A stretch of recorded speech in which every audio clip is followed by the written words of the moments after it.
If the microwave control panel buttons on your oven-microwave combo are not working, here are the two most probable causes.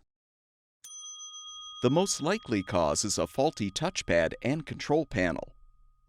Try pressing each of the control panel buttons.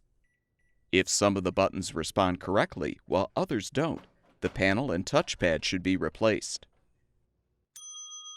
However, if none of the control panel buttons respond correctly, it's possible that the main control board is defective.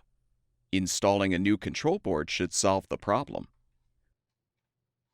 Be aware that the high voltage and current used by microwave ovens can cause injury or death if the unit is being disassembled. You should always unplug the appliance before attempting any repairs, but since the high voltage capacitor may retain a charge even after the oven has been unplugged, we recommend that only experienced professionals test and replace internal components. Both of the parts shown in this video are available on our website. Be sure to enter the full model number of your appliance to find the specific replacement part that will fix your oven-microwave combo.